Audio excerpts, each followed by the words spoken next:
স্বপ্ন দেখা কত ইম্পর্টেন্ট। आदमी तब हार जाती है जब खुद से हार जाती है। আজকালের যে বাচ্চাদেরকে দেখি বা ইউথ জেনারেশনকে দেখি, তারা মা বাবার কোনো কেয়ার করে না। একটা সময় দেখবে যে মোবাইল থাকবে কিন্তু বাবা মা থাকবে না। একটা সময় দেখবে যে তোমার হাতে অসংখ্য গ্যাজেট রয়েছে কিন্তু মায়ের হাসিটাকে তুমি পাবে না। Please take care of your parents. ওনাদের যতদিন আছেন পৃথিবীতে, যত ওনারা ভালোবাসা করে একটা ছোটোবেলা থেকে এত বড় মানুষ করেছেন, please take care of them. কোনো একটা আপনার ইনস্ট্যান্স যে আপনি কোথাও গেলেন, একটা কোনো ফ্যান ইন্টারাকশন, আমাকে ছুঁয়ে দেখছে, আমাকে জড়িয়ে ধরছে, চোখের কোণ দিয়ে জল বেরোচ্ছে এবং তুমি চিন্তাও করতে পারবে না, এবং সে যে এত দোয়া আশীর্বাদ আমার জন্য রাখছে, আমার গায়ে হাত বোলায়। যে আগেকার আমাদের টাইমে একটা টার্ম ছিল গভর্নমেন্ট জবস, যে হ্যাঁ পড়াশোনা করো, করতে হবে, এক্সামস ক্লিয়ার করতে হবে, গভর্নমেন্ট জবসের দিকে আমরা যাব, গভর্নমেন্ট জবস নেবো। তারপরে জিনিস এলো একটু অ্যাক্সেলারেট হয়ে এলো প্রাইভেট জবস। আমরা সার্টিফিকেট দেখবো না, নাম্বারস দেখবো না, মার্কস দেখবো না, আমরা দেখবো স্কিল। তোমার স্কিলড আছে, ভিসা দেবো, ওয়ার্কিং ভিসা, কাজ করো, কোটি কোটি টাকা কামিয়ে চলে যাও। আমরা দেখছি না এখন সেটা হচ্ছে উইল পাওয়ার। মানে জীবনটা দিশাহারা যাদের কাছে উইল পাওয়ার না, বা যারা বুঝছে না ওদের উইল পাওয়ারটা কি আছে। আর উইল পাওয়ার এমন একটা জিনিস যে রাতকে দিন করতে পারে, দিনকে রাত করতে পারে। সবকিছু দেয়, সাথে ভেতরে একটা উইল পাওয়ার দিয়ে দেয়, যেটাকে বাংলা ইচ্ছা শক্তি বলে। ইচ্ছা শক্তি। লোকেরা বলে না, এই করলাম আর পারছি না, আমি তো চেষ্টা করলাম আর পারলাম, চেষ্টা করেছি হয়নি, ওপরওয়ালা হয়তো চাইনি, হলো না। কিন্তু স্যার এটা জিনিসটা পুরোপুরি ইচ্ছা শক্তির দিকে গিয়েও আটকে যাচ্ছে। তারপর যেটা স্টার্ট হয় সেটা হচ্ছে উইল পাওয়ার, ইচ্ছা শক্তি। যখন সে উইল পাওয়ারও না নিয়ে আসে, তাহলে জিনিসটা জীবনে অ্যাকমপ্লিট। আমরা যারা হেরে যাই তারা 25% বলি না এটা কপালে নাই, এটা ভাগ্যে নাই, এটা ঈশ্বর আমার কপালে রাখেনি, এটা আমার আল্লাহ সুবহানাহু ওয়া তাআলা আমার দেয়নি। আসলে কিছু না, man create his own fate. মানুষ নিজের ভাগ্য নিজে তৈরি করে। हेलो गाइस, अस्सलाम वालेकुम, नमस्ते, सत श्री अकाल टू ऑल। वेलकम टू अड्डा विद अराफ वंस अगेन। सो आज के जो हमारे गेस्ट हैं, जिन्हीं আমাদের আজকে গেস্ট আছেন, yes I'll talk on Bengali today. So he is a very well known motivational speaker and he is also a life coach, and he's someone who our youth generation looks up to. So without wasting much time, I would like to welcome him on our show, Adda with Araf, Mr. Abidin Haq Adi. Let's have a huge round of applause Thank you, for thank you, you. and thank you so very much যে আপনি time বের করলেন। Please have a seat. আর অনেক অনেক ধন্যবাদ আপনাকে আমাদের শোতে আসার জন্য। আপনি কোজি হয়ে যান, লিয়া Sure, বালিশি আরামসে বসে Sure, যান, sure, thank you. রাইট। আর অনেক অনেক ধন্যবাদ আমাদের শোতে এলেন, আর বিজি টাইম বের করলেন, যেহেতু অনেক টাইম লাগলো আমাদের আপনাকে রিচ করার জন্য। But thank you so very much যে আপনি এলেন। আর হোপফুলি আমরা আগে অনেক সুন্দর কথাবার্তাতে যাব, Sure. যে ইন ফিউচার বাচ্চাদের বা ইউথদের অনেক কাজে আসবে, রাইট। Sure. তো thank you so very much. আমি জাস্ট চাই আপনি আমার শোর জন্য আর আপনি যেখানে এলেন একটা দর্শকের জন্য কিছু বলে দিন। আরাফ, আমার Then we start off the show. Yes, yes, আমার খুব ভালো লেগেছে আরাফের এই আড্ডা উইথ আরাফ শোতে আসতে পেরে। তোমার এই শোটা অত্যন্ত পপুলার এবং বহু মানুষ দেখে, বহু সেলিব্রিটি এখানে এসেছে, এবং সেই ছাড়া আমি বুঝতে পেরে আমি অত্যন্ত গর্বিত Thank you. এবং আমার অনেক আনন্দ রয়েছে ভেতরে। এবং এক লাইন বলতে দর্শকদের জন্য কি, কিসি নে বড়া খুব কাহা কি জিন্দগি মে কবি সবর মত খোনা, किसी ने बड़ा खूब कहा कि जिंदगी में कभी सब्र मत खोना, क्योंकि बड़ी कामयाबी वक्त मांगता है। क्या बात है। So thank you so much, Abidin sir. Let's start Adda with Araf. Let's talk. Thank you so much, Abidin sir. Sir, আমি তো একজন আপনার অনেক বড় ফ্যান। যেভাবে আপনি মঞ্চে উঠে কথা বলেন, আর যেভাবে মানে ছাত্র ছাত্রীরা, নর্মাল পিপল বা ইউথ যেভাবে আপনাকে ফলো করে, আপনার উপরে ফুল দেয়, মানে I am huge fan of yours, and I know all very much, many followers of yours, they are also very much connected. So আমি চাই ওদের জন্য জাস্ট স্টার্টিং এ এক দুটো লাইন কিছু যদি আপনি বলে দিন। না, আমার মনে হয় কি, আমরা যে জীবনটা পেয়েছি, এই জীবনটা অত্যন্ত দামি একটা জীবন। পৃথিবীতে প্রায় 1,62,000 ক্রিয়েচার আছে, ছোট ছোট কীট পতঙ্গ, যাদের ইভেন খালি চোখে দেখাও যায় না। তাদের ওই পৃথিবীর ইকোলজিক্যাল ব্যালেন্সে একটা বিরাট ভূমিকা আছে। অনেকের হয়তো নাম দেওয়া হয়নি, পরিচয় জানানো সম্ভব হয়নি। পৃথিবীর যেখানে আসুক, সে অ্যামাজনের জঙ্গলে হোক আর আমার আর তোমার বাড়ির পাশে হোক, প্রত্যেকের একটা ইকোলজিক্যাল ব্যালেন্সের ভূমিকা রয়েছে। Right. সুতরাং তারা যদি এরকম ভাবে বেড়ে উঠে তাদের কাজ করে যায়, পৃথিবীর বুকে ভূমিকা রেখে যায়, তখন আমি আর আপনি তো মানুষ, আমাদের বিবেক বোধ রয়েছে। তার মানে আমাদের জীবনটা কতটা দামি আর আমরা একে অপরের জন্য কি করে যেতে পারি, এর জন্য আমরা দায়বদ্ধ। সেই জায়গা থেকে আমি প্রত্যেককে বলবো যে জীবনের মানেটা খুঁজুন, জীবনের মানেটাকে বুঝুন, আর জীবনকে কেন লাগিয়ে দিন, দেখবেন জীবন ঠিক পথে চলা শুরু করেছে। কি ব্যাপার, কি ভালো বলেছেন। This is why I am your fan. Thank you. অনেক ভালো। Thank you. জীবনে মানে আমি আপনাকে যেটা জিজ্ঞেস করতে চাই যে আমরা অনেক ছাত্রছাত্রী আছে, অনেক ইউথ জেনারেশন আছে যাদেরকে আমরা জেনজি বলি, right? Even I also follow you on Facebook, on YouTube, on Instagram, ঠিক আছে? I also get motivated when I hear all your আপনার যে কথাবার্তা শুনি। তো আমি এটা জানতে চাই যে আপনি যখন স্টার্ট করেছিলেন, রাইট, যে আপনার ব্যাক স্টোরি ছিল, যে কেননা সোশ্যাল মিডিয়া এখন বহুত বড় মানে জিনিস হয়ে দাঁড়িয়েছে। It can transform one's life, যেমন আপনার লাইফ ট্রান্সফর্ম হয়ে গেছে। আগে আপনি you are an average person, এখন আপনি হচ্ছেন একজন যার নাম হচ্ছে Abedin Haque Adi, and you are a celebrity right now, you are a person who everybody looks up to. তো এই জায়গায় যে আপনি পৌঁছেছেন এখন অবধি, এই জার্নিটা আমরা একটু জানতে চাই আপনার থেকে। এর পরেও যে আমাকে আমার যে ব্যাক স্টোরি বা আমি কিভাবে এই জায়গাতে এলাম, বা আমার কোথা থেকে মনে হয়েছিল যে আমি মোটিভেশনাল স্পিকার হিসেবে আমি ইউথদের জীবন বদলানোর চেষ্টা করব, আসলে এই ধারণাটা দুম করে এক রাতে হয়নি আর আমি Right. ভিডিও বানানো শুরু করলাম আর আমি কথা বলতে শুরু করলাম, বিষয়টা এরকম নয়। বিষয়টা হচ্ছে যে আমার একটা একাডেমি ছিল, এটা এখনো আছে, স্মার্ট ইংলিশ একাডেমি, যেখানে আমরা ছেলে মেয়েদের ল্যাঙ্গুয়েজ শেখাতাম, কি করে ইংরেজিতে সুন্দর কথা বলতে হয়, personality, attitude, smartness, hand placement, eye contact, public speaking, এর উপরে আমাদের ট্রেনিং সেশন চলতো। আমি যখন ওখানে ওরিয়েন্টেশন ক্লাসগুলো নিতাম বা প্রথম দিকে আমি যখন থরলি ক্লাস করাতাম ছেলে মেয়েদের সাথে, আমি দেখতাম কি তারা ইউথ জেনারেশন, এই প্রজন্মের ছেলে মেয়েরা, তারা ক্লাসে আসছে হয়তো ভেঙে চুরে আছে, আত্মবিশ্বাসহীন একটা মানুষ হয়তো চুপ করে কোণে বসে আছে, কারোর গার্লফ্রেন্ড ছেড়ে চলে গেছে, সে হতাশ হয়ে বসে রয়েছে, কেউ কেউ হয়তো বাবা বকেছে যে তোমাকে আর খেতে দিতে পারবো না, তুমি যাও কিছু করে খাও, কেউ হয়তো দেখছে যে টিউশন করে সে তার পরিবারের মেনটেন করার চেষ্টা করছে, সাথে পড়াশোনা করছে। আমি এদেরকে পড়াতে পড়াতে বা এদেরকে আমি ওই ট্রেনিং দিতে দিতে আমার মনে হলো যে ট্রেনিং এর সাথে এদের যদি আমি মোটিভেট করতে পারি, তাহলে বোধহয় ওরা একটু আস্তে আস্তে উঠে দাঁড়াবে। তো আমি যখন মোটিভেশনাল কথাবার্তা বলতে লাগলাম যে দেখো তুমি পারবে, পৃথিবীর একজনও যদি পারে তাহলে তুমি পারো, পৃথিবীর একটি সুন্দর সত্যি। দেখলাম ও ভেঙে চুরে বসেছিল, ও আস্তে আস্তে এরকম ভাবে শিরদাঁড়া সোজা করে বসছে। আমার তখন ওই সোজা করে বসা থেকে মনে হলো চলো let's change the young Z. তো আমার তখন থেকে একটা জার্নি শুরু হলো যে ওদেরকে আমি ক্লাস করাবো, ওদেরকে পড়াবো, ট্রেন করাবো, আর সাথে সাথে শিট দ্বারা সোজা করে একটা মানুষ তৈরি করে দেবো। আর এখন 12,000 ডেটা আছে আমার কাছে, যাদের সাথে আমার প্রতিদিনের কন্ট্যাক্ট, তারা শিট দ্বারা সোজা করা মানুষ হয়েছে এবং যোগ্য হয়ে পৃথিবীর 11টা দেশে রাজ করছে। ভারতবর্ষের এমন কোনো শহর নামী কোম্পানি নেই where my students are not working. পৃথিবীর 11টা দেশে আমাদের ছেলেমেয়েরা কাজ করছে, শিট দ্বারা সোজা করে কাজ করছে। তখন থেকে শুরু যে let's do for the motivations, আর আমি তাদের কথা বলতে শুরু করি অ্যান্ড দে অ্যাকসেপ্টেড, এবং বাকিটা ইতিহাস। কি ব্যাপার, আমার দাঁড়িয়ে গেছে, লোমগুলো খাড়া হয়ে যাচ্ছে, যেরকম কথা আপনি বলছেন, I am getting motivated. Thank you. So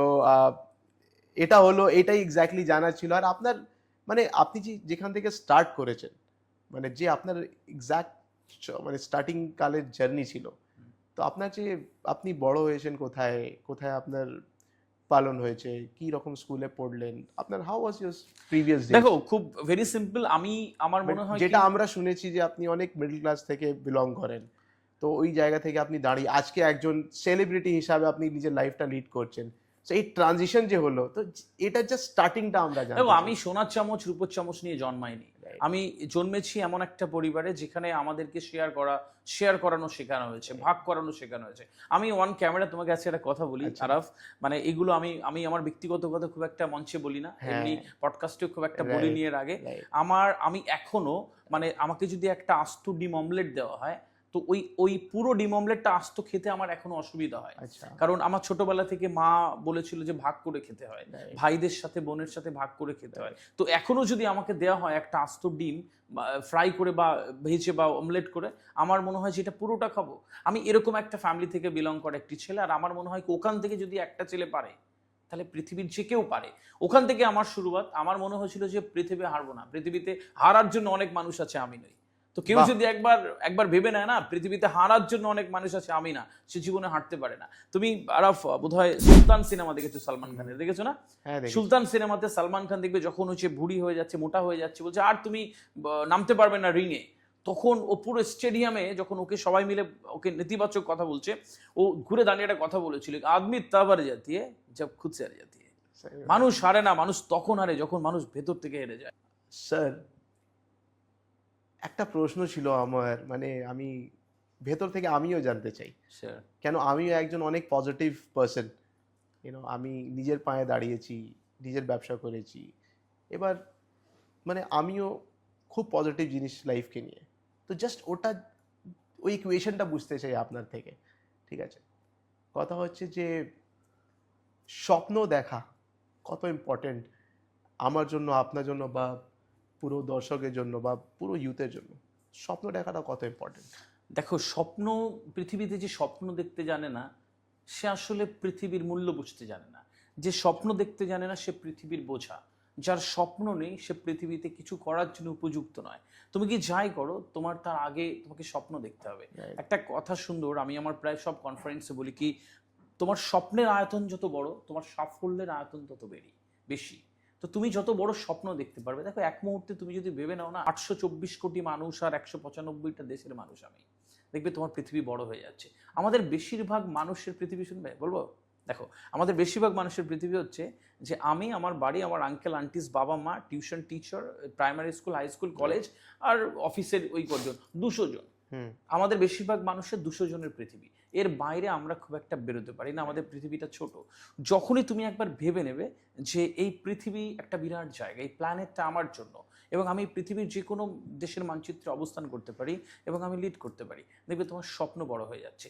যখনই তোমার স্বপ্ন বড় হবে, এবং এখানকার একটা ক্যালকুলেশন দেখো, এটা তুমি কখনোই কোনো যুক্তিতে আনতে পারবে না, তারপরে আমি বলি যে তুমি যখন বড় স্বপ্ন দেখবে যে আমি একটা ছোট্ট বিজনেস করছি, এই বিজনেসটা বড় বানাবো, তুমি স্বপ্ন দেখে ফেললে, এবং তুমি কল্পনা করছো যে আমি এই বিজনেসটা এত বড় করবো, এত দূর যাব, দেখবে যে এরকম হবে যে আগামী 1 মাসের মধ্যে তোমার ওই বিজনেসটা বড় করার জন্য যাদের দরকার তাদের সাথে তোমার আলাপ হয়ে যাচ্ছে।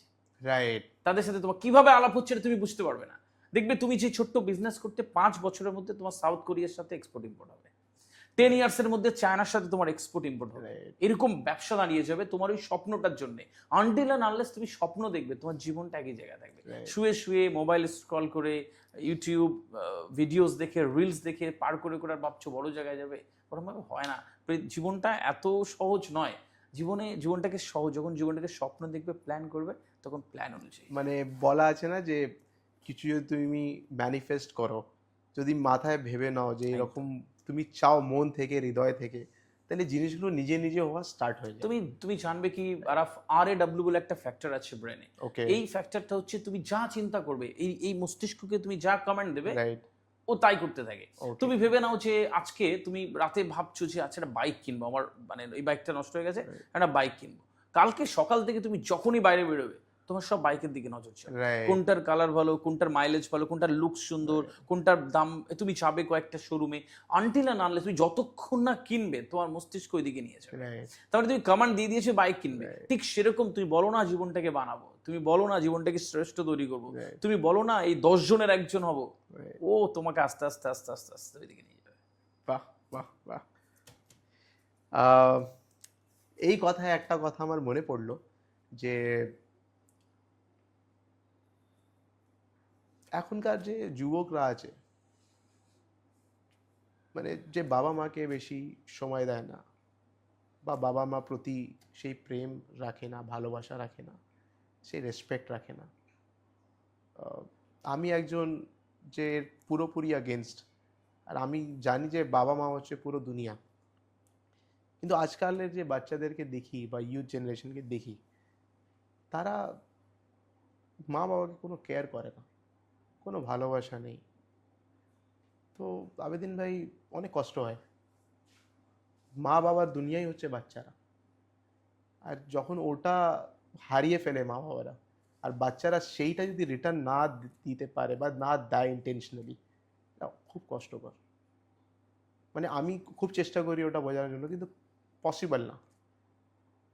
তো আমিও জানি আপনি একজন এমন লোক যে মা বাবাকে নিয়েই চলেন, বা ফ্যামিলি ওরিয়েন্টেড লোক। আর তো এই মা বাবার প্রতি যে ভালোবাসা, প্রেম, রেসপেক্ট, কেয়ার, ওনাদের যখন সিনিয়র এজে যখন ওনারা আসছেন, তো কত কষ্টকর এটা আপনি আপনার দিক থেকে একটু বলেন এটা বলবো। দেখো আমি আরাফ, আমি সবসময় চেষ্টা করি যে, কেননা আমি চাই যে আমাদের যে মানে ইউথ যারা দেখছে এখন, অ্যাটলিস্ট একটা পজিটিভ মেসেজ ওদের কাছে যায়। দেখো আমি ইয়াংস্টারদের বলি কি, একটা সময় দেখবে যে মোবাইল থাকবে কিন্তু বাবা মা থাকবে না। একটা সময় দেখবে যে তোমার হাতে অসংখ্য গ্যাজেট রয়েছে কিন্তু মায়ের হাসিটাকে তুমি পাবে না। একটা সময় দেখবে যে বাবার বাইকের হর্ন আর বাজছে না। একটা সময় দেখবে যে যে বাবা দরজা খটখট হয়ে বলছে বাবা খেয়েছিস, এটা আর থাকবে না। তোমার হাতে গ্যাজেট থাকবে, তোমার হাতে আরো সুন্দর সুন্দর মোবাইল আসবে, অ্যাপেল আসবে, কিন্তু বাবার ওই কণ্ঠটা হয়তো আর পাবে না। হয়তো মা এসে কোনোদিন আর ওই কপালে হাত দিয়ে বলবে না যে তোর কষ্ট হচ্ছে। এই জন্য বাবাকে কি ভালোবাসা যায় না?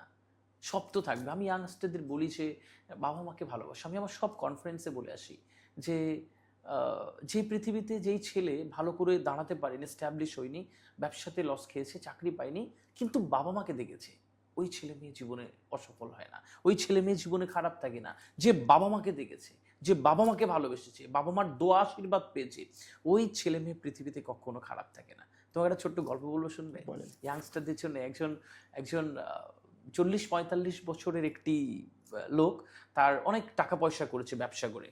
তার 45তম জন্মদিনে এসে তার মনে হলো যে একটা জন্মদিনের পার্টি করি, সেখানে এবার আত্মীয় স্বজন না ডেকে বন্ধুদের ডাকবো কলেজের, তাহলে আমার রিউনিয়ন হয়ে যাবে বন্ধুদের সাথে। তো সবাইকে ফোন করা, এরকম ফোন করতে করতে অনেক বন্ধুর কাছে ফোন গেল, একটা বন্ধুর কাছে ফোন গেল। সে আসলে অত্যন্ত গরিব একটি বন্ধু এবং জীবনে দাঁড়াতে পারেনি, ব্যবসায় লস খেয়ে একদম মরা গরিব, মানে সংসার চালানো কঠিন, 2 বেলা খাওয়া দাওয়া। তো তার কাছেও ফোন গেল, বলছে না বন্ধু যাবো না, ছেড়ে দে। বলছে না রে আয়, আমরা সব তো বন্ধুরা, ভালো লাগবে। তো অনেক রিকোয়েস্ট করে বলছে ঠিক আছে যাবো। জন্মদিনের দিন সন্ধ্যেবেলা সে আসলে তার বাড়ির যেই আলমিরা থেকে একটা শার্ট বের করেছে এবং পরে টরে সে ওই জন্মদিনের পার্টিতে এলো, কিন্তু বোঝা যাচ্ছে যে মলিন পোশাক এবং গরিব মানুষ। তখন ঢুকেছে, দেখলো প্রচুর বুফেতে খাবারের স্টল প্রচুর, এবং সব প্রচুর হাইফাই বন্ধুরা স্যুট টাই ব্লেজার পরে সব ঘোরাঘুরি করছে, ড্রিঙ্কস নিচ্ছে। ও গেল, সবার সাথে কথা বলতে বলতে 9টা বেজে গেল, কেক কাটার টাইম এলো। তখন সবাই বন্ধুরা এক জায়গায় হয়ে গেল, যেই বন্ধুর কেক কাটার যার জন্মদিন সেও হাজির হলো, সবাই মিলে কেক কাটলো এবং দারুণ একটা সেলিব্রেশন, হই হই করছে সবাই। এবার কেক খাওয়াচ্ছে সবাইকে একটু একটু করে বন্ধু।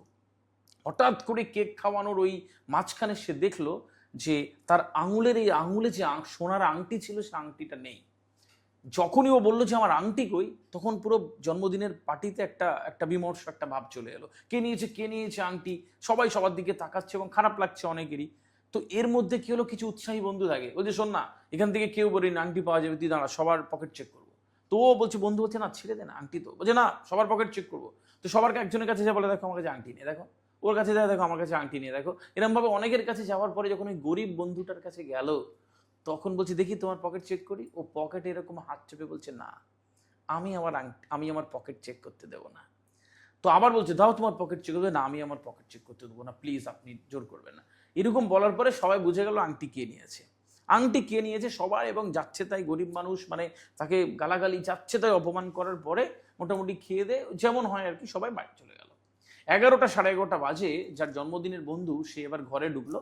সে ঢুকে ফ্রেশ হওয়ার জন্য তার ব্লেজারটা খুলতে যাবে, দেখলো ব্লেজারের যে পকেটটাতে আছে এটা, এখানে সোনার আংটিটা আটকে আছে। সারা রাত ঘুমাতে পারেনি, সকাল হয়েছে, দৌড়ছে বন্ধুর কাছে, গিয়ে দরজায় খটখটায়। কি বলে, বন্ধু দরজা খুলে বলছে কিরে তুই?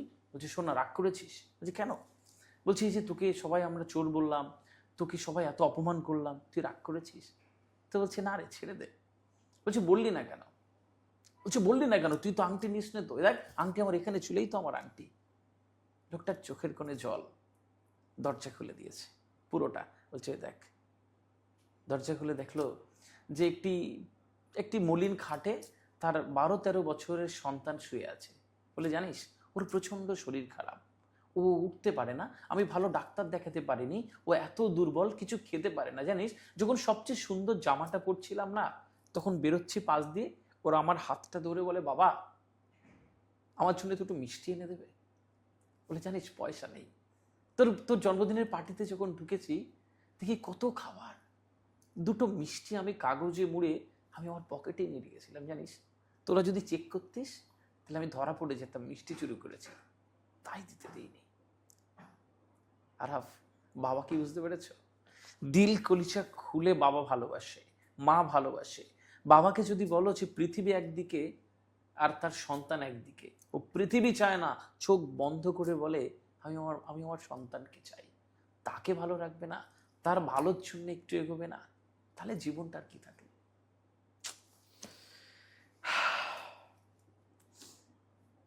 আমি চাই এই পজিটিভিটিটা আমাদের যত ইয়াং জেনারেশন আছে সবার কাছে পৌঁছোক। আর please please I also and Abedin sir also we request you all যে please take care of your parents.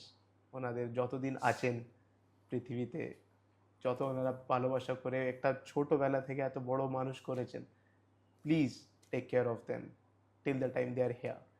ওনারা যখন থাকবেন না, না শুধু চিন্তা ভাবনাই থাকবে আর শুধু ব্যথাই হবে তখন আমাদের। প্লিজ। একটা সাইকোলজি কি জানো আরাফ, এই যে বলছি যে ওনারা যখন থাকবে না, মানুষ মরে গেলে কাঁদে কেন জানো তো? মানুষ মানে এই জন্যে কাঁদে যে দেখো বাবা হয়তো পাশে রয়েছে, আমরা কিন্তু দেখি না। বহু মানুষ তো আছে যে বাবা মা রয়েছে, স্টেশনে ফেলে দিচ্ছে, রাস্তাতে ফেলে যাচ্ছে, বা দেখেই না, কিন্তু মরে গেলে দেখবে কাঁদছে। কাঁদে তো, কেন কাঁদে জানো? এই জন্যে কাঁদে যে ওরা ক্ষমা চাওয়ার আর সুযোগ পাবে না। আর যে অনুশোচনা হবে, একটা একটা অনুশোচনা, একটা অতৃপ্তি হবে, ও গিয়ে আর পা দুটো জড়িয়ে ধরে বলতে পারবে যে বাবা ক্ষমা করে দাও। এই যে একটা না পাওয়ার যন্ত্রণা থেকে কাঁদে মানুষ, আর নইলে তো তার আগেই দেখতো। সুতরাং ইয়াংস্টারদের বলি যে আরাফের শো থেকে যে বাবা মা অনেক প্রেশিয়াস, বাবা মা অনেক দামি।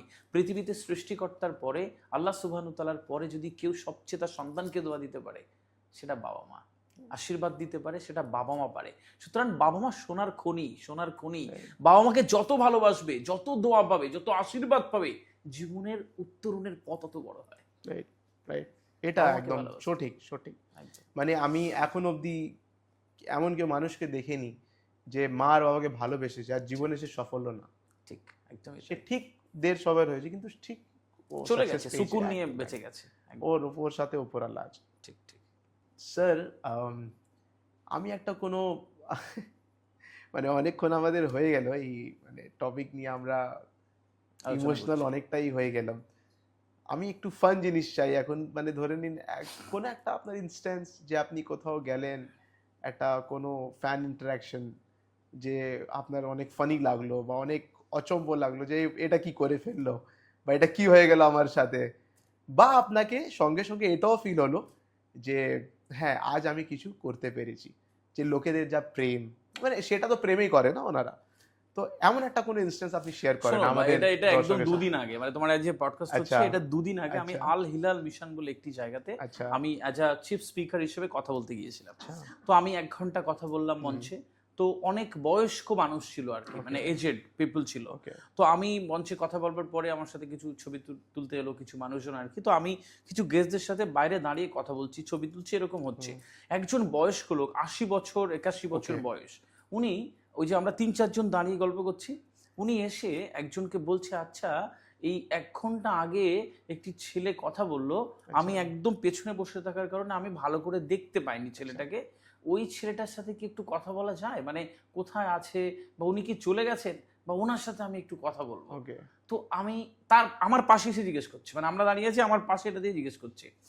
পাশে আমার এক পরিচিত দাদা ছিল, বলছে যে হা হা করে হাসে, যেটা কি করে হয়, বলছে দেখবেন থাকে, বলছে হ্যাঁ, বলছে দেখুন আপনার পাশে দাঁড়িয়ে আছি। তো ওই বয়স্ক ভদ্রলোক আমাকে ছুঁয়ে দেখছে, আমাকে জড়িয়ে ধরছে, চোখের কোণ দিয়ে জল বেরোচ্ছে, এবং তুমি চিন্তাও করতে পারবে না, এবং সে যে এত দোয়া আশীর্বাদ আমার জন্য রাখছে, আমার গায়ে হাত বোলায়। তো আমি শুধু চিন্তা করলাম যে একজন ৮০-৮১ বছরের মানুষ, সে আমার কথা শুনেছে, আমাকে ভালো করে দেখতে পায়নি এবং সে নীরবে কথা শুনে দেখে আমার সাথে দেখা করতে এসছে এবং তার মধ্যে কোনো ব্যস্ততা নেই, ছবি তোলা নেই, আমার সাথে না দেখা হলে তার কোনো গতি হবে না, আমার একটা ছবি নিয়ে কাউকে দেখাবে এরকমও না, কিছুই না। সে নিখাত ভালোবাসা থেকে আমাকে খুঁজতে এসেছে। তুমি বলো যে এর থেকে আর কি পাবো, কত পুরস্কার পাবো, কত মেমেন্টো ফুল নেব? এগুলোই আমার কাছে সবচেয়ে বড় মেমেন্টো, এগুলোই সবচেয়ে বড় ফুল। এই ভালোবাসার জন্যই আমি পুরো বাংলার অলিতে গলিতে ঘুরে বেড়াই জানো, এবং অসংখ্য স্টোরি, একটা তো তোমাকে মানে বললাম। ওইটাই আমি দেখি আর কি, যে আপনি যখনও মানে ইন্টারাকশন করেন সেটা এই ভেবে করেন না যে আপনাকে কেউ ডেকেছে বলতে হবে, এই হিসাবে করেন না, না। একদমই না, মানে আপনি করেন মানে সেটা আপনার মন মানে থেকে। আপনিও চান যে আপনি কিছু লোকেদের মানে একটা ইয়াং জেনারেশন কিছু দেন। একদম একদম সেটা আপনার একটা জাস্ট এক্সপিরিয়েন্স যেটা আপনি শেয়ার করছেন, তাদের ওনাদের লাইফটা একদম ট্র্যাকে চলে আসে বা একদম লাইফটা ভালো উদ্দেশ্যে নিয়ে ওনারা কাজ করা স্টার্ট করে দেয়। একদম। সেটা অনেক সুন্দর, অনেক noble cause, thank and you, I really clap for that, Thank you. Abedin sir, thank you. and I wish you all the very best for that. You're My doing pleasure. such a nice and such a great job, and আমি মনে করি অনেক প্যারেন্টসরা আপনাকে অনেক দোয়া বা আশীর্বাদ দিচ্ছে হয়তো। এগুলো আমি পাই এবং আমার জীবনের এটা চলার অক্সিজেন, যে তারা আমাকে পছন্দ করে, একটু ভালোবাসে বা কেউ কেউ কথা শোনে, এটা আমার জন্য অনেক বড় জায়গা। রাইট। আচ্ছা আবেদিন স্যার, আমি মানে স্যার একটা জিনিস এখন যা দেখছি, যে আগেকার আমাদের টাইমে একটা টার্ম ছিল গভর্নমেন্ট জবস, যে হ্যাঁ পড়াশোনা করো, এ করতে হবে, এক্সামস ক্লিয়ার করতে হবে, গভর্নমেন্ট জবসের দিকে আমরা যাব, গভর্নমেন্ট জবস নেবো।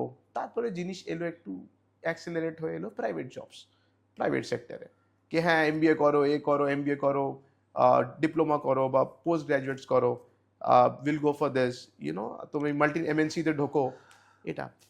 কিন্তু এখন সেটাই একটু অ্যাক্সেলারেট হয়ে আবার এসে দাঁড়িয়েছে স্টার্টআপস, বিজনেস। এবার ইন্ডিয়া অন্যদিকে চলে যাচ্ছে, এবার হয়তো কিছুদিন পর আমরা ডেভেলপ কান্ট্রিতে হয়ে যুক্ত হব। ঠিক। তো এইসব জিনিস নিয়ে একটু আপনার থেকে যে জানতে দেখো, চাই, আমি কি আপনি মানে ইউথ জেনারেশনকে কি এক্স্যাক্টলি গাইড বা সাজেস্ট করতে চাই? না, অত্যন্ত দামি একটা প্রশ্ন আরাফ তুমি আমাকে করেছো, এবং Right. আমি সবসময় জ্ঞানী মানুষ বা যারা একটু বোধ নিয়ে চিন্তা করে তাদেরকে আমি পছন্দ করি। হ্যাঁ হ্যাঁ করে কি বলে গেলাম, এগুলো করুক না, ফ্যামিলির মধ্যে করুক, বন্ধু বান্ধব করুক, কিন্তু কোথাও গিয়ে জীবনের বোধটা থাকা দরকার। এই বোধটা মানুষকে ভালোত্বের দিকে চালিত করে। তুমি একটা দারুণ প্রশ্ন করেছো আমাকে। আমি তোমার এই প্রশ্নের উত্তরে বলি কি, এখন পৃথিবী বদলাচ্ছে, তোমাকে বদলের সাথে বদলাতে হবে। যদি না বদলাও তাহলে পৃথিবী তোমাকে রেখে বাকি পৃথিবী কিন্তু ছুটবে। পৃথিবীর কোনো দায় নেই যে তোমাকে নিয়ে টেনে নিয়ে যাবে, স্রোত বয়ে যাবে। তুমি কি যদি স্রোতের সাথে চলতে পারো তাহলে তুমি, আর নইলে ছেড়ে দাও। তুমি প্রান্তিক মানুষও একটা সময় পরে এই পৃথিবী ছেড়ে চলে যাবে। বিষয় হচ্ছে আমাকে বুঝতে হবে যে এই পরিবর্তিত পৃথিবীতে আমাকে কি করতে হবে। রাইট। সবার আগে হচ্ছে তোমাকে বুঝতে হবে যে পৃথিবী এখন কি চাইছে। পৃথিবী চায় স্কিলড পিপল।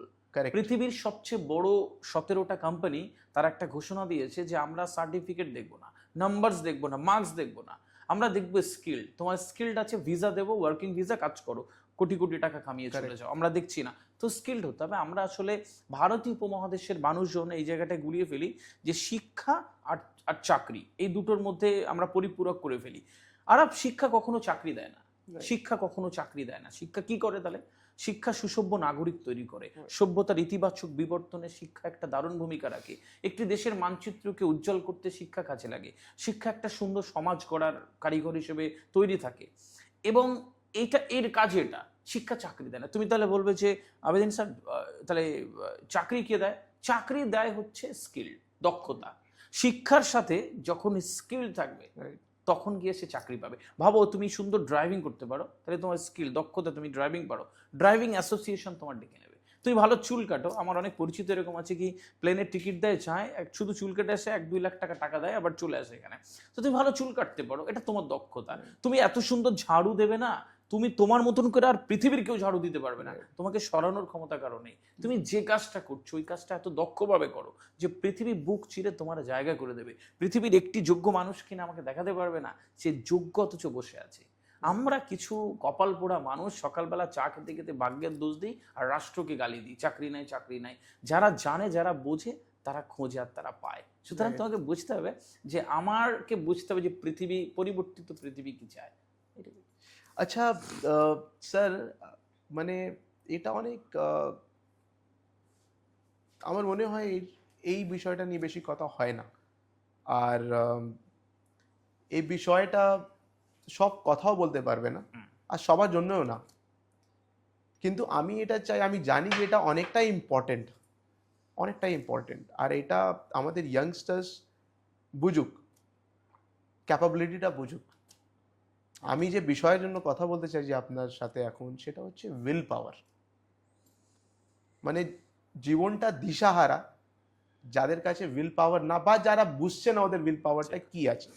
আর উইল পাওয়ার এমন একটা জিনিস যে রাতকে দিন করতে পারে, দিনকে রাত করতে পারে। Sure. আপনি কি বলবেন উইল পাওয়ারের? দেখো, যখন সৃষ্টিকর্তা ঈশ্বর আমাদেরকে জন্ম দেয়, মানে আমরা যখন জন্মাই, মানে আমাদের তো সবই মনে করো, যদি ঈশ্বরে বিশ্বাস করো তাহলে তো প্রিস্ক্রিপ্টেড। আমাদের যখন জন্মানো হলো, আমাদের দুটো হাত, দুটো পা, সুস্থ একটা শরীর, একটা ব্রেন, আমাদের এই সব কিছু দেয়, সাথে ভেতরে একটা উইল পাওয়ার দিয়ে দেয়, Right. যেটাকে বাংলা ইচ্ছা শক্তি বলে। ইচ্ছা শক্তি। এই ইচ্ছা শক্তির বলে আমি আর তুমি এখান থেকে বেরিয়ে কারো গলায় কিন্তু চুরি করতে ইচ্ছা পারি? শক্তি ছাড়া কোনো কাজ না, পসিবল না। পসিবল নয়। ভালো হ্যাঁ। কাজ, খারাপ কাজ, যে Right. কাজই হোক, ইচ্ছা শক্তি পসিবল দরকার। না। কেমন দেখো, আমি আর আরাফ তুমি বেরোলাম, আমরা দুজন বেরিয়ে আমরা কালো গড়ায় ছুরি ধরতে পারি, দে বলি যা আছে দে, ফাইন, এটা তো পারি। আবার এই ইচ্ছা শক্তির বলে আমরা কোনো অভুক্ত মানুষকে একবেলা খাওয়াতে পারি, পারি তো? দুটো ইচ্ছা শক্তি। Right. এখন তুমি কোনটা নেবে তার উপরে জীবন নির্ভর করে তোমার জীবনটা কত সুন্দর হবে। Right. গলায় ছুরি ধরলে তুমি স্ত্রী ঘরে গেলে, না, মানে এটাই স্যার বলার আমি চেষ্টা করছি আপনাকে, মানে জিজ্ঞেস করার চেষ্টা করছি যে লোকেরা বলে না, এই করলাম আর পারছি না, আমি তো চেষ্টা করলাম আর পারলাম না, চেষ্টা করেছি হয়নি, ওপরওয়ালা হয়তো চাইনি, হলো না। কিন্তু স্যার এটা জিনিসটা পুরোপুরি ইচ্ছা শক্তির দিকে গিয়েও আটকে যাচ্ছে। তারপর যেটা স্টার্ট হয় সেটা হচ্ছে উইল পাওয়ার, ইচ্ছা শক্তি। যখন সে উইল পাওয়ারও না নিয়ে আসে, তাহলে ওই জিনিসটা জীবনে অ্যাকমপ্লিশ করতে পারবে দেখো, না। সাধারণ মানুষ যে কাজটা করে তারা 25% এফোর্ট দেয়, কারেক্ট। আর যারা জেতে তারা 75% এফোর্ট দেয়। আচ্ছা, হ্যাঁ। 25% লাকে বিশ্বাস করে। Okay. তারপরেও যদি তারা না যেতে, আরাফ কি করে জানো? তারা আরেকটু কষ্ট বাড়িয়ে দেয়, পরিশ্রম বাড়িয়ে দেয়। 85% এফোর্ট দেয়, 15% লাকে বিশ্বাস করে। তারপরেও হয় না, 95% এফোর্ট দেয়, 5% লাকে বিশ্বাস করে, ইজ ইকুয়াল টু সাকসেস। আমরা যারা হেরে যাই তারা 25% দিয়ে বলি না, এটা কপালে নাই, এটা ভাগ্যে নাই, এটা ঈশ্বর আমার কপালে রাখেনি, এটা আমার আল্লাহ সুবহানাহু ওয়া তাআলা আমার দেয়নি। আসলে কিছু না, man create his own fate. মানুষ নিজের ভাগ্য নিজে তৈরি করে। কারেক্ট। মানুষ নিজের ভাগ্য নিজে তৈরি করে। তুমি যদি আজকে ভাবো যে ইয়েস আই উইল, তুমি পেরে যাবে। ইংরেজিতে একটা সুন্দর কথা আছে, if you think you can, you can. Sir ওটাই, মানে একটা অনেক সুন্দর আপনার কথা, একটা কথা মনে পড়েছে। আপনি নিশ্চয়ই চিনবেন ওনাকে, ওনার নাম হচ্ছে জাকির খান। তিনি একজন celebrated stand up comedian of India at this moment. অনেক সুন্দর কথা একটা পডকাস্টেই বলেছেন উনি, যে मेहनत करो, ज़्यादा मेहनत करो, मेहनत करने से चीज़ें हो जाती है। मैंने किया है, चीज़ें हुई है, मुझे पता है हो जाएंगी। आप भी मेहनत करो, ज़्यादा मेहनत करोगे चीज़ें हो जाती है। ঠিক ঠিক। এটা অনেক সুন্দর, অনেক সাটল ওয়েতে এটা বলেছেন, যেটা আমার মনে হয় যে আজকাল ইউথ জেনারেশন জানার দরকার। যেখানে সব হতাশ হয়ে যাচ্ছে, ঠিক। যে এই অন্ধকার হয়ে যাচ্ছে, যা আর পরে আর কিছু আমার জীবনে নেই, তো ওটা একটা অনেক বড় বিষয় হয়ে দাঁড়িয়েছে এখন, যেটার জন্য আমরা সাকসেস পেতে পারছি না। তো রাইট। আপনার কি মনে হয় স্যার, যে এখনকার যুগে যে ছাত্রদের, যেরকম সোশ্যাল মিডিয়া খুব ভালোও আছে, একটা দিক খারাপও আছে, রাইট? তো খারাপ দিকটা যদি আমি ধরতে চাই, আমি ইনস্টাগ্রাম, ফেসবুক, ইউটিউব, আমি যদি ভালো দিকটা ধরি, তাহলে স্কাই ইজ দ্য লিমিট। আপনি এখানে বসে আছেন, আমি এখানে বসে আছি, একটা শোয়ের মাধ্যমে এত লোকের সামনে পৌঁছে যাচ্ছি, যেটা ফিজিক্যালি নট পসিবল। আমরা একটা শোয়ের ডিজিটাল প্ল্যাটফর্মে পসিবিলিটি এটা আছে, এর মাধ্যমে পৌঁছচ্ছি। বাট যদি আমরা খারাপ দিকটা যাই, যেরকম পর্নোগ্রাফি, যেরকম সোশ্যাল মিডিয়া, আরও বিভিন্ন ডিস্ট্র্যাকশনস আছে, কাজে মন লাগছে না, কাজে বেশি টাইম দিতে পারছে না, পড়া করার ইচ্ছে হচ্ছে না, ফোন নিয়ে বসে আছে, পর্ন দেখছে, অনেকভাবে যা সাইড যারা আছে, মানে যা disadvantages sides of social media. তো এটাকে আপনি কিভাবে দেখেন, আর কিভাবে আমাদের ইউথ জেনারেশনকে আপনি গাইড করতে চান? ঠিক আছে, দেখো আর অনেকগুলো প্রশ্ন একসাথে এসেছে, আমি Right. একটা একটা করে উত্তর দিই। হ্যাঁ, হ্যাঁ। ফাইন। আমি প্রথম বলি যে জেন জেড এর যে কথা তুমি বলছিলে, আমি না ঘুরতে ঘুরতে মোটামুটি জেন জেড এর 3টে প্রবলেম পেয়েছি, যদিও এর সবাই না, বেশিরভাগ। কিছু মানুষ তো আছে বা কিছু ছেলের মেয়ে তো আছে যারা এখনো strict on their goal, on their families, duties, responsibility ধারণ করছে। বেশিরভাগ জেন জেডের সমস্যা হচ্ছে যে প্রথম হচ্ছে এদের কোনো লক্ষ্য নেই, জীবনে বাঁচছে, সকালবেলা উঠছে, খাচ্ছে, ঘুমাচ্ছে, শুচ্ছে, এদিকে যাচ্ছে, ওদিকে যাচ্ছে, পড়াশোনা করছে, লক্ষ্য নেই।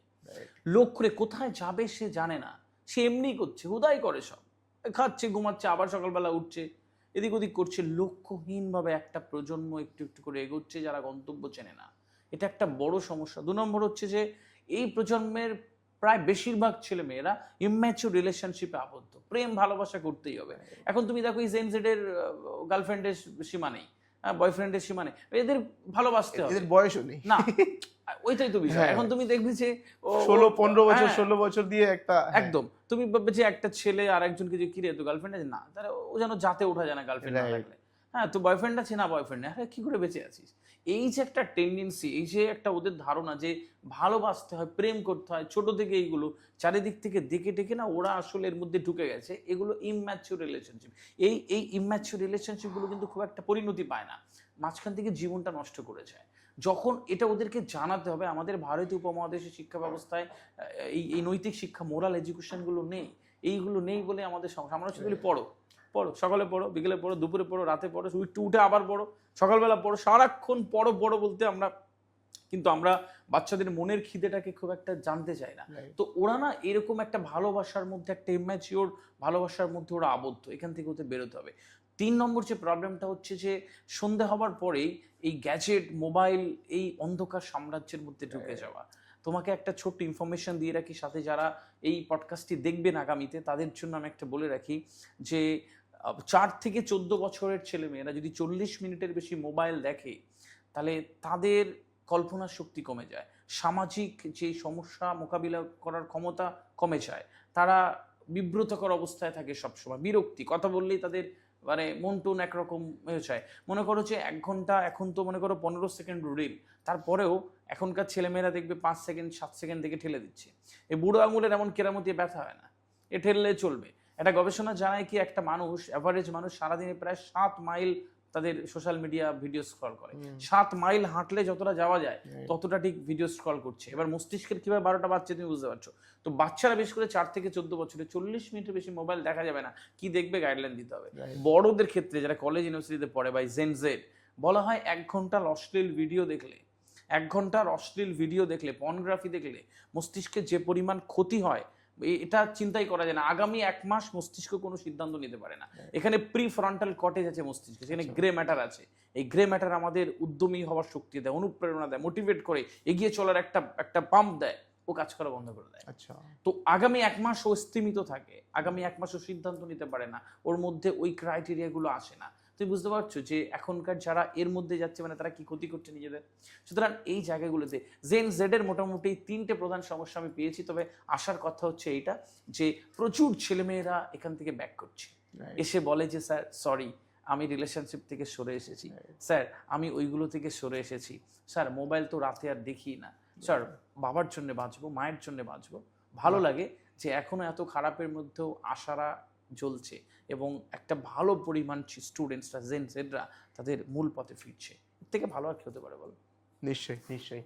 আর স্যার একটা এই কথায় আমার একটা কথা মনে পড়েছে, যেটা ওটাও একটা অনেক ইম্পর্টেন্ট বিষয় হয়ে দাঁড়িয়েছে এখন। মানে এটা তো আমি মাসে বলবো না, কিন্তু to a very good extent this is prevailing now, and এটার জন্য অনেকটাই সমাজে নষ্ট হচ্ছে, আমাদের ইউথের নষ্ট হচ্ছে। Depression, depression is the term. হয়তো প্রেম করে ফেলেছে, মেয়ে ছেড়ে দিল, ছেলে ছেড়ে দিল, একটা ডিপ্রেশনে চলে গেল, বছর পর বছর, বছর পর বছর সে ডিপ্রেশনে আছে, ও আর লাইফে উঠতে পারছে না, মাইন্ডসেটকে ঠিক করতে পারছে না, মাইন্ডের দিক থেকে পুরো নষ্ট, নাই কাজ করতে পারছে, নাই পড়াশোনা করতে পারছে, বাবা মা আলাদা টেনশনে বাচ্চাকে নিয়ে কি করব, তারপরে নেশায় ঢুকে যাচ্ছে। ঠিক, মানে নেশা আজকাল টাইমে তো অনেক অ্যাডভান্স হয়ে গেছে, যেটা আমরা নিজের টাইমে অত দেখিনি যখন আমরা when we were teenagers।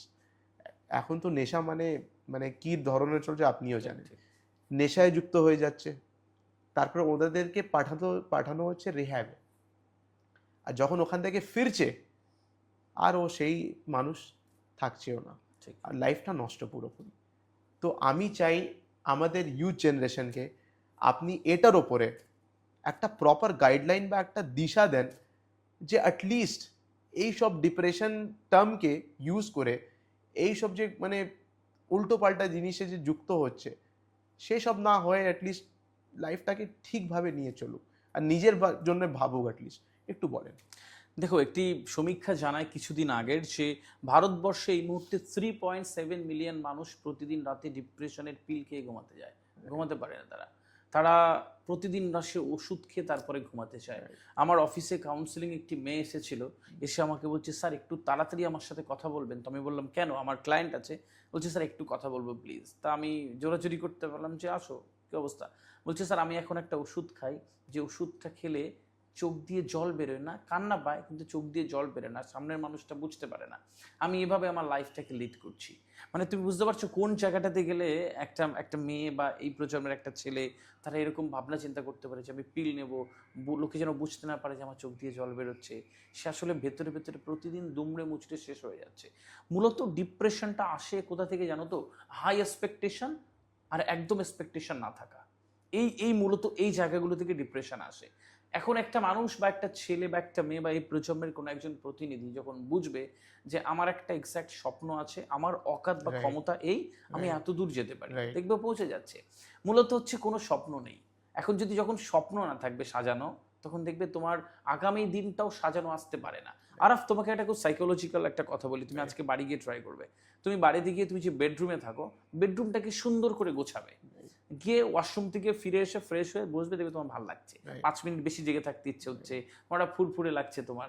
দেখো, তুমি যদি একটা ঘর সাজিয়ে তোমার এত ভালো লাগে সেই, তাহলে একটা ভালো জীবন পাওয়ার জন্য জীবনটাকে সাজাবে না, প্ল্যান করবে না? তো একটা প্ল্যান যখন তোমার থাকবে, তখন দেখবে তুমি একটু একটু করে তুমি সাফল্য পাচ্ছ, সেটা উদযাপন করো। কেউ তোমাকে বলছে বাহ দারুণ, তো ওটাকে উদযাপন করো, সেলিব্রেট করো। কেউ তোমাকে একটু বলছে যে বাহ ওয়েল ডান, ভালো করছো, তাহলে সেটাকে সেলিব্রেট করো। এভাবে আস্তে আস্তে উত্তরণের পথ তৈরি হয়। তো যখন কোনো স্বপ্ন থাকে না, এমনি চলছে, কিছুই না, তারা এমনি চলে, হট করে একদিন ব্রেকআপ, তারপরে ওই কানে হেডফোন দিয়ে স্যাড সং শুনতে শুনতে সন্ধেবেলা ঘরের কোণে শুয়ে থাকে, আর ফেসবুকে স্টেটাস দেয় মানুষের বিবেক নেই, চলে গেছে কারোর সাথে। এখন বিষয় হচ্ছে এরকম করে লাভ নেই, পৃথিবীতে কিছু যায় আসে না। তোমাকে ওখান থেকে বেরিয়ে আসতে হবে, বেরিয়ে এসে কারণ খুঁজতে হবে, কেন আমার যদি অযোগ্যতার জন্য হারায় তাহলে আমি যোগ্য হব। একটা সুন্দর কথা আমি আমার যে আপকামিং বইটা আসছে আমি এটাতে বলেছি যে নিজেকে এত যোগ্য তৈরি করো, এত যোগ্য তৈরি করো, এত যোগ্য তৈরি করো, যে তোমায় পাবে সে তোমার মূল্য বুঝুক, আর যে হারাবে সে আফসোসে মরুক। বাহ। তো আমার এই প্রজন্মের ছেলে মেয়েদের যে একটা লক্ষ্য তৈরি করো, একটা সুন্দর লক্ষ্য থাকবে, সেই লক্ষ্যের জন্য একটু একটু করে কাজ করো। আজ হবে না, কাল হবে না, পরশু হবে না, একদিনে হবে না, একদিন হবে। এই কথা আমি দর্শকদের আরেকটা কথা বলতে চাই, যে যদি তোমরা চাও যে লাইফে সাকসেসফুল যদি হতে চাও, তাহলে ভাই বোন শুধু কাজ করতে হবে, রাতে দিনে সকালে বিকেলে শুধু কাজ। কোনো প্রেম থাকবে না, কোনো ভালোবাসা থাকবে না লাইফে, কোনো মানে এন্টারটেনমেন্ট ফ্যাক্টর থাকবে না, আনটিল আনলেস তুমি যদি কিছু হয়ে না যাচ্ছ, নিজে পায়ে দাঁড়িয়ে না যাচ্ছ। এটা কথা মনে রাখো, লাইফে সাকসেস করবে। শিওর। রাইট স্যার,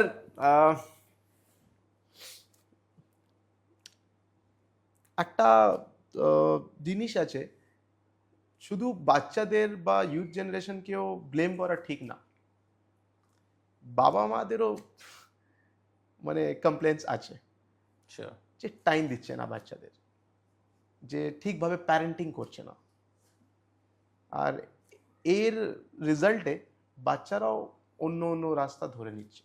ঠিক। তো এটার জন্য কি বলবেন আপনি? আমি আরাফ এই প্রশ্নটা গল্পে বলি, রাইট, শোনো। হ্যাঁ, মানে আমার মনে হয় এর বেস্ট গল্পটা এটা যাবে, মানে আমার মনে হয় তুই সব বুঝতে পারবে এবং আমার দর্শকরা বোধহয় বুঝতে পারবে। আমেরিকার বা ডেভেলপ কান্ট্রিজ গুলোতে তুমি জানবে যে একটু বেশি ডাইভোর্স হয়, এবং সেখানে বাবা মা খুব দ্রুত ছাড়াছাড়ি হয়, বাচ্চারা বেড়ে ওঠে। ঠিক এরকম একজন বাবা মার একজন 8-9 বছরের একটি ছোট্ট মেয়ে রয়েছে, মা হঠাৎ করে অন্য একটি ছেলের সাথে প্রেম ভালোবাসা আবদ্ধ হয়ে চলে গেল। চলে গেল। এখন বাবা বিজনেস করে, তার 8-9 বছরের মেয়েকে নিয়ে সে একলা দিন যাপন করছে, সারাদিন অফিস থাকে, কাজ থাকে, সারাদিন অনেক ব্যস্ততার পরে ও বাড়ি আসে বাবা, এবং 8-9 বছরের মেয়ে স্কুল থেকে ফিরে ওই বিকেল থেকে বাবার অপেক্ষা করে কখন বাবা বাড়ি আসবে। যখন বাবার গাড়ির হেডলাইটের আলোটা বাড়িতে পড়ে, ও জানলা থেকে নেমে দৌড়ে আসে, বাবা গাড়ি থেকে নামে, ও তো বাবার কোমর অবধি বা একটু বড়, এরকম বাবার জড়িয়ে ধরে বলে, বাবা তুমি বাড়ি এসেছো, আমার যে কি যে ভালো লাগছে বাবা, বাবা চলো আমরা একসাথে খাবো, তারপরে আমরা একসাথে ঘুমাবো, তুমি গল্প বলবে আর আমি তোমার গলা জড়িয়ে ধরে ঘুমাবো বাবা।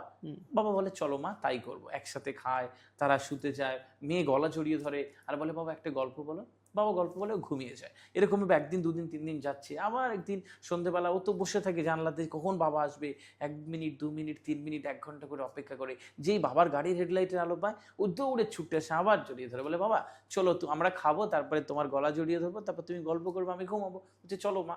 এরকম ভাবে চলছে, 1 মাস হয়ে গেছে। লোকটি ক্লান্ত হয়ে যায়, এত খাটে সারাদিনে, অফিসের ব্যস্ততার, গল্প কত পাবে। একদিন অফিসে বন্ধুদের সাথে বলছি, জানিস তো মেয়েটা প্রতিদিন আবদার করে গল্প বলো বাবা, গলা জড়িয়ে শুনবো, আমি কোথায় গল্প পাবো, আর আমি এত ক্লান্ত থেকে আমার ঘুম এসে যায়, মেয়ে ঘুমায় না গল্প না বললে। তো বন্ধু বলছে শোন না, একটা আইডিয়া দেবো, নিবি? যে কি? বলছে শোন, বাজারে যাবি আজকে, একটা টেপ রেকর্ডার কিনবি, ওই টেপ রেকর্ডারে দেখবি এখন ক্যাসেট পাওয়া যায় গল্পের, ঠাকুমার ঝুলি টাইপের। তো ওই টেপ রেকর্ডার নিবি, ক্যাসেট দিবি, আর মেয়েকে গিয়ে বলবি যে মা যখনই গল্প শুনতে ইচ্ছে করবে সুইচটা টিপবে, গল্প হবে, তুমি ঘুমিয়ে যাবে। ওর খুব ভাল লেগেছে বাবার, ও সুন্দর একটি বাজারে গিয়ে একটা ভালো টেপ রেকর্ডার ক্যাসেট কিনে বাড়ি চলে এসেছে। যখন মেয়ে জড়িয়ে ধরেছে এসে যে বাবা চলো আমরা একসাথে ঘুমাবো, বলছে মা তোমার জন্য সারপ্রাইজ আছে, নেবে? বলছে কি বাবা? বলছে দারুণ একটা জিনিস এনেছি, দেখো তোমার জন্য টেপ রেকর্ডার এনেছি, তুমি যখনই তোমার মনে হবে গল্প শুনবে, তখন তুমি এই সুইচটা টিপবে, তোমার গল্প হবে। তো সব বলার পরে মেয়ে খুশি হয়েছে না খুশি হয়নি লোকটা বুঝতে পারছে না তার চোখ মুখ দেখে। বলছে কি মা তুমি খুশি হওনি? একটু রেগে গেছে। তো বলছে হ্যাঁ বাবা আমি তো খুশি বাবা। গেল, সেদিন রাতে খেয়ে দে ঘুমাতে গেল তারা। এখন বাবা মাথার কাছে টেপ রেকর্ডারটা সুইচ দিয়ে বাবা ঘুমিয়ে গেছে। মেয়ে ওই গল্প শুনছে, এদিক ওদিক হচ্ছে, বাবা মাঝে মাঝে ফিল করছে যে মেয়ে ঘুমাচ্ছে না। পরের দিন আবার একই রকম বাবা এলো, আবার সুইচটা দিল, আবার হয়, মেয়ে মানে বাবা বুঝতে পারছে মেয়ে ঘুমাচ্ছে না। 3-4 দিন দেখার পরে যে মেয়ে এপাশ ওপাশ করে ঘুমাচ্ছে না, উঠে রেগে গেছে, মেয়েকে তুলেছে যে মা ওঠো, রেগে গেছে যে তুমি ঘুমাচ্ছ না কেন, আমি তোমাকে লাস্ট কদিন দেখছি তুমি ঘুমানো, তোমার গল্প হচ্ছে তো। মেয়ের চোখে জল, মেয়ের চোখ দিয়ে জল গড়াচ্ছে। মেয়ে বলছে বাবা তুমি রাগ করবে না তো, একটা কথা বলবো? বলছে হ্যাঁ বলো। মেয়ে বলছে বাবা আমার ওই ওই গল্প হয় টেপ রেকর্ডারে বাবা, কিন্তু আমি ওই টেপ রেকর্ডার থেকে তো আর গলা জড়িয়ে শুতে পারি না বাবা, আমার তোমার গলা জড়িয়ে ধরে শুতে ইচ্ছে করে বাবা, আমার তোমার বুকের মধ্যে থাকতে ইচ্ছে করে বাবা।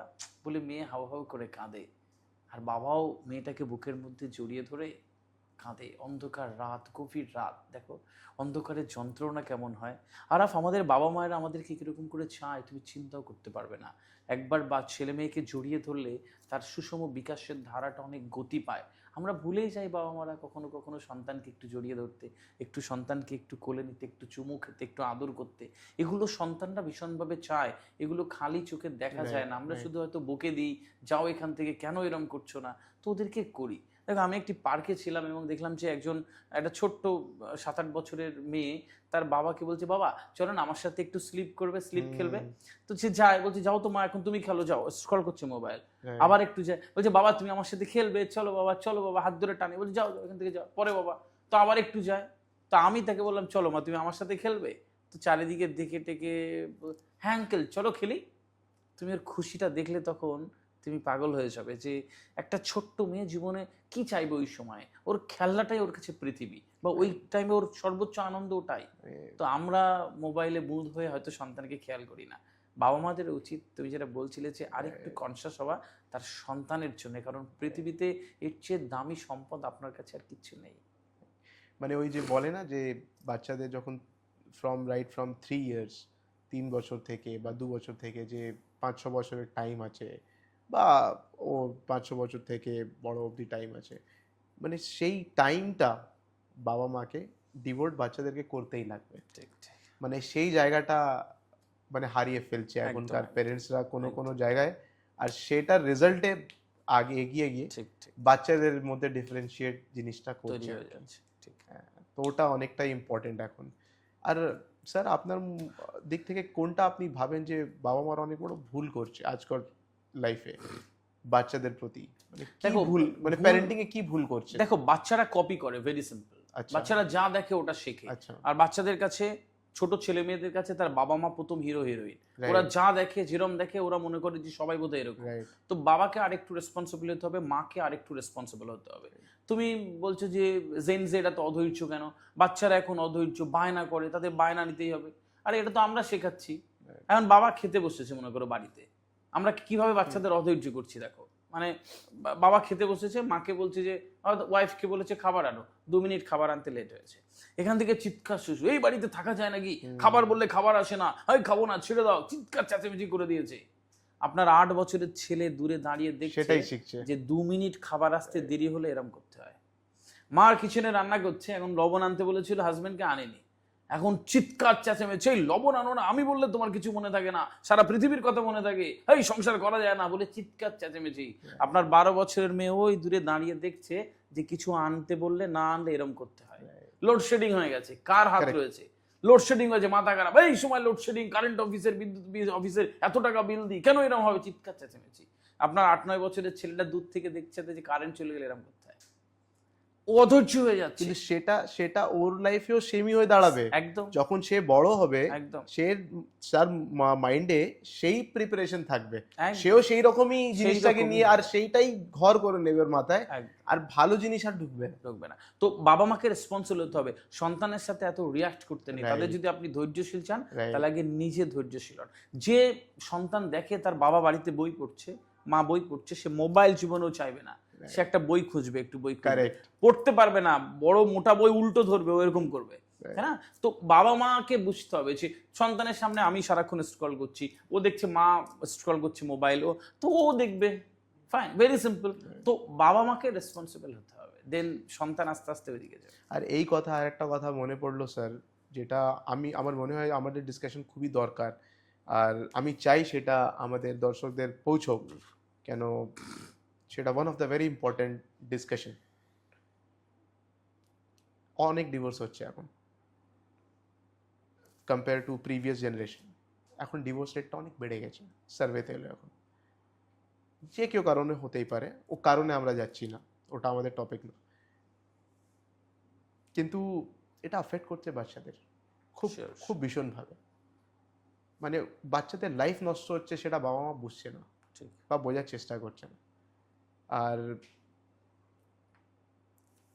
ডিভোর্সটা একটা পার্ট হলো, তারপরে যা সাফারিং সেটা তো বাচ্চাদের কপালে দিয়েই দিচ্ছে বাবা মা। একদম একদম। কিন্তু যে ডিভোর্সের যে পুরো যে টাইম স্প্যান টিল ডিভোর্স যে হচ্ছে, সেটা জানেন, আপনিও বুঝবেন স্যার, খুব কষ্টকর একটা বাচ্চার জন্য। বাচ্চা স্কুল থেকে আসছে, বাচ্চা বাড়িতে এসে কী চায়? একটা ভালোবাসা বাবা মার, শান্ত পরিবেশ, ভালোবাসা, খুশি, ঠিক আছে, প্রেরণা বাড়িতে থাকলো, খেলাধুলা, বাচ্চাদের এসব মাইন্ড ডেভেলপমেন্টের কাজ করে, রাইট? ওই সবই ও নেয় ওখান থেকে, তারপরে ও ওখান থেকে বাইরে ডেলিভার করবে। বাড়িতে আসছে, বাবা মার ঝগড়া। আর আমার কিছু বন্ধু বান্ধবরা আছে স্যার, সেটা চাইছিলাম আপনার থেকে মানে ডিসকাস করব, তারা এখনো সেই ডিলেমা নিয়ে চলছে। ঠিক। তাদেরও সংসার হয়ে গেছে, এখন ওরা খুশি হতে পারে না, নিজেকে খুশ রাখতে পারে না। সেই বাচ্চাকালে যা ওদের সাথে মানে হয়েছে, বাবা মা যা ফেস করেছে এক্সপিরিয়েন্স সাথে, ওটা একটা জায়গা করে নিয়েছে ওদের মাথায়। ঠিক। আর সেটা কোনো না কোনো ভাবে আজকে মানে ওরা ওটাই নিয়ে জড়িত, এখনো ভালোভাবে খুশি হতে পারে না, ভালোভাবে হাসতে পারে না। ঠিক। মানে কীরকম কষ্ট করেছে, কীরকম মানে অ্যাফেক্ট করেছে ওর মাইন্ডে, আপনি বোঝেন। মানে বাবা মা যে ঝগড়া, যে কোনো রিজনে ঝগড়া হোক, ঠিক। আমার মনে হয় বাচ্চার সামনে না করাটাই ঠিক। একদম। তা আপনার কি দেখো, মানে তুমি প্রথম দুটো প্রশ্ন তোমার এখান হ্যাঁ। থেকে চলে এলো, একটা হচ্ছে ডিভোর্সের যে বিষয়টা। আমি ছোট্ট এখানে আমি কোনো সমাধান দিচ্ছি না বা কিছু না, আমি শুধু একটা অনুভব করাতে চাইছি। দেখবে আরাফ, তুমি বাজারে আঙ্গুর ফল যদি কিনতে চাও, দেখবে যে আঙ্গুর ফলগুলো থোকায় থাকে না, সে আঙ্গুর ফলের দাম বেশি হয়। যেগুলো ঝরে পড়ে টাই করা থাকে, দেখবে দাম কম হয়। ওটা তো 100 টাকায় সব নিয়ে যাও, আর এটা হয়তো 250 টাকা কেজি, এরকম হয় না? তো থোকায় থাকলে দাম বেশি, পড়ে গেলে দাম কমে যায়। দেখো, খুব বড় শিক্ষা দেয় আমাদের এটা একটা, যে মানুষ যখন বেঁধে বেঁধে থাকে না, মানুষের দাম বাড়ে। মানুষ যখন একলা হয়ে যায় না, তখন মানুষের দাম কমে যায়। তো হাজব্যান্ড ওয়াইফ এবং সন্তানের যখন একসাথে থাকে তখন সমাজ দাম দেয়, পরিবার দাম দেয়, Correct. অন্য মানুষ দাম দেয়, তাদেরকে সম্ভ্রমের চোখে দেখে এবং তাদের সামাজিক সম্মান থাকে। যখন ওখান থেকে কেউ খসে যায়, মানে পড়ে যায়, মানে চলে আসে, তার দাম কমে যায়। এই সমাজ সম্মান দেয় না তাকে, এই পৃথিবী তাকে ওই যোগ্য মর্যাদা দেয় না, কখনো দিতে পারে না। মাঝখান থেকে যে ছোট্ট মানুষটা তাদের জীবনে আসে, তার জীবনটা ম্যাসাকার হয়ে যায়।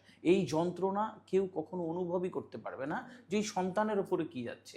আমি বাবা মাদেরকে বলবো যে আরেকটু যদি ধৈর্য ধরলে হয়ে যেত, কেউ যদি একটু চুপ করলে শান্তিটা চলে আসতো।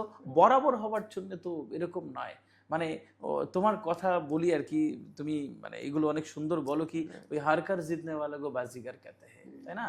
আপনার সন্তানের জন্য আপনার হাজবেন্ডের একটু চিৎকার সহ্য করে নিচ্ছেন, বা আপনি একটু চুপ করে গেলেন, বা কোনো একটা বিষয় একটু ইগনোর করে গেলেন, কোনো একটা বিষয় নজরআন্দাজ করলেন, দেখলেন না, কি হবে?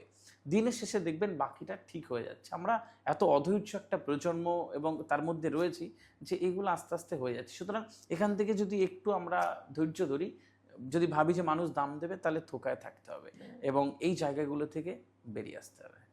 বাহ, খুব সুন্দর কথা বলেছেন আপনি, একদম এক্স্যাক্টলি এটা আমি শুনতে চাইছিলাম, এটাই বললেন। বাহ। আর এটাতেই বিদিন স্যার একটা স্যার কথা আমার মনে পড়েছে যে একটা বাচ্চার যখন ও বড় হচ্ছে, বিভিন্ন রকমের স্বপ্ন থাকে, বিভিন্ন রকমের ট্যালেন্ট থাকে একটার বাচ্চার ইনার সাইডে, ঠিক আছে? ওর কিছু ভেতরে হৃদয় আছে, আমি বড় হয়ে এরকম কিছু হব, রাইট? অনেকের সময় আমরা দেখি যে বাবা মারা সাপোর্ট করে না।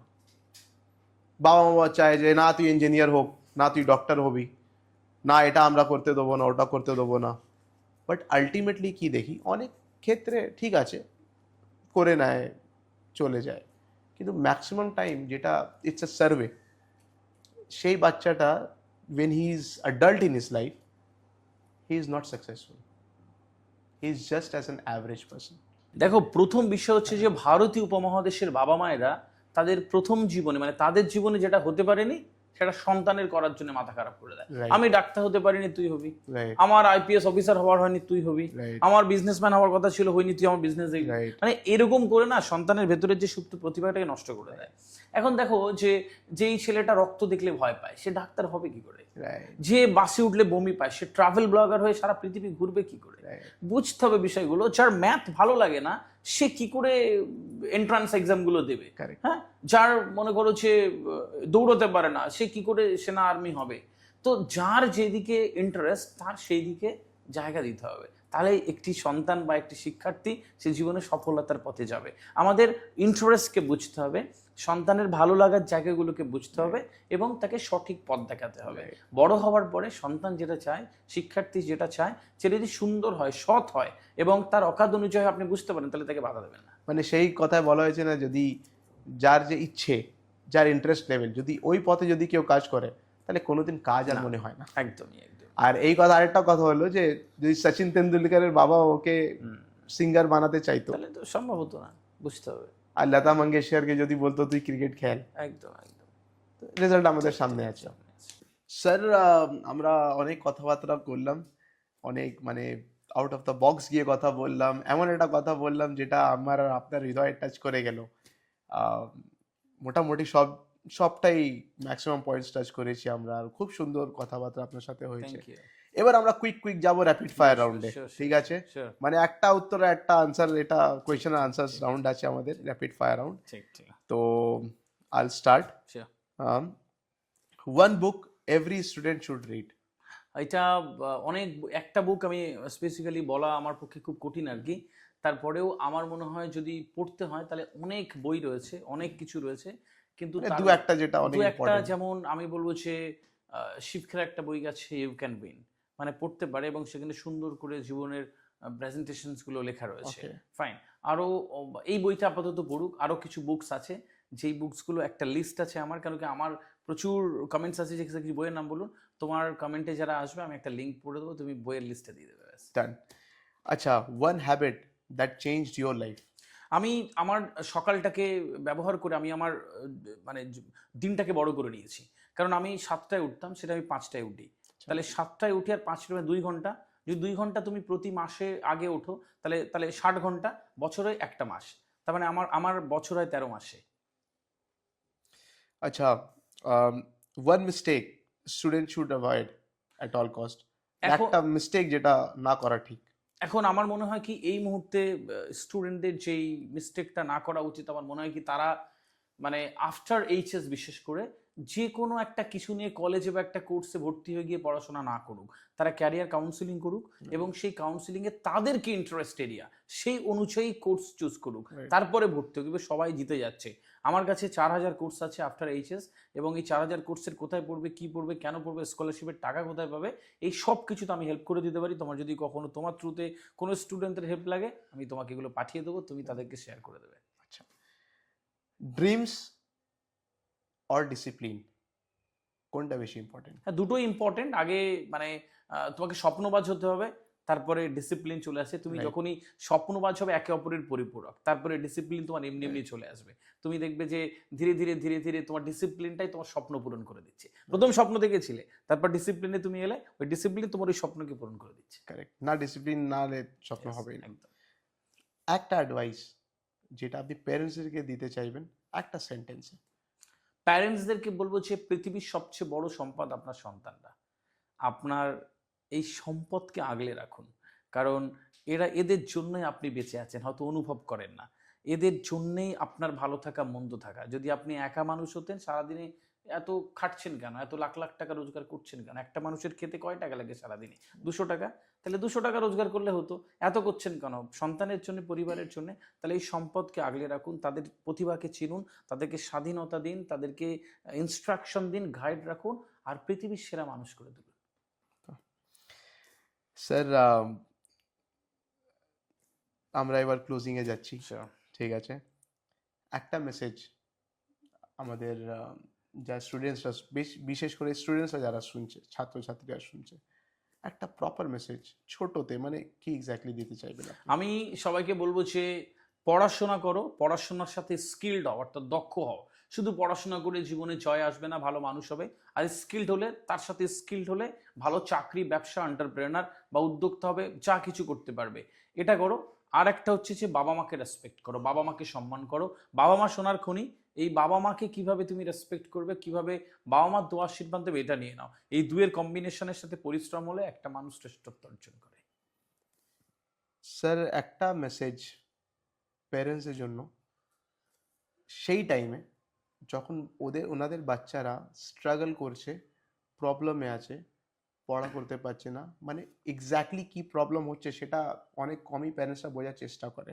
শুধু চেঁচায়, পড়ছিস না কেন, এ করছিস না কেন, কাজ করছিস না কেন, হোয়াট এভার। সো একটা advice to understand their children in a better. বুঝেছি। আমি ওই বাবা মাদের বলবো ঠিক ওই সময়টাতে জাস্ট আপনার সন্তানের পিঠে একটা হাত রেখে বলুন যে বাবা আমি আছি, তুমি পারবে। জাস্ট এইটুকু বলুন, না দেখবেন ও কাহা সে কাহা তাক যাবে, আপনি চিন্তাই করতে পারবেন না। আপনার ছোটবেলায় একবার ভেবে নিন না যে আপনার যখন এরকম ছিল আর কেউ পিঠে হাত থেকে বলেছিল বাবা তুই পারবি, আপনার কেমন লেগেছিল? আপনার সন্তানেরও ঠিক ওরকম লাগে। তো একবার পিঠে হাত রেখে ভরসা রাস্তা দিন, দেখবেন জিতে যাচ্ছে। আর লাস্টে স্যার একটা জাস্ট দর্শকদেরকে বলে দিন যে আপনাকে কোথায় ফলো করবে, আপনার সেশনস কোথায় দেখতে পারবে, আর আপনাকে আপনার কথা শোনার, ভালো ভালো কথা শোনার জন্য, লাইফটাকে ঠিক করার জন্য কি করে, কোথায় থেকে কানেক্ট হবে আপনার সাথে? না এরকম এটা না বললে হতো, তারপরেও তুমি জিজ্ঞেস করেছো। হ্যাঁ, একটা মানে হ্যাঁ মানে আমার অফিস বারাসাত, হুম, বারাসাত আমার স্মার্ট ইংলিশ একাডেমিতে আমার অফিস, সেখানে কাউন্সিলিং, পাবলিক স্পিকিং সহ নানান কর্মকাণ্ড চলে। আমরা ক্যারিয়ার কাউন্সিলিং করাই এবং একটা ছাত্রকে দিশা দেখাই। এটা এর সাথে যারা অনেক দূরে থাকে, ডিজিটালি আমার সাথে কানেক্ট হতে চায়, তারা আমার ফেসবুক পেজ আবেদিন হক আদি, সেখানে সার্চ করলেই সেখানে প্রায় 1000 ভিডিওস আর দেয়ার কি মানুষজন সেখান থেকে দেখতে পারে, কথা শুনতে পারে, এবং অনেক কিছু সেখানে দেয়া আছে। একটা মানুষ কোনো না কোনো কিছু নিয়ে তার জীবনটাকে বদলাতে পারে। এভাবে তারা আমাকে খুঁজে পেতে পারে। আরও খুঁজে পাওয়ার যদি মনে হয় যে স্যারের সাথে কথা বলবো ডিরেক্ট, স্যারের সাথে আরও বিভিন্ন বিষয় নিয়ে আলোচনা করলে আমার জীবনটা সুন্দর হবে, তাহলে এই যে আরাফের ফেসবুক পেজে বা ইনস্টাগ্রামে গিয়ে কমেন্ট করলেও আমার নাম্বার দিয়ে দেবে। Thank you. অনেক ভালো। আর লাস্টে একটা জিনিস, একটা জাস্ট ছোট মোটিভেশনাল কিছু একটা কথা হয়ে যাক ক্লোজিং এ, এন্ডে, এটা সবার জন্য। এটা মানে শুধু ছাত্রছাত্রী না, মানে পুরো সমাজের জন্য। সবার জন্য এটা আমি সবাইকে বলবো, এবং বয়স ভেদে, কাল ভেদে এবং সবার মানুষের জন্য। বিশ্বাস রেখো বুকের ভিতর প্রত্যয় অনুভবে, বিশ্বাস রেখো বুকের ভিতর প্রত্যয় অনুভবে, স্বপ্ন জয়ের যুদ্ধে জয়ী তুমি হবে। Thank বাহ বাহ।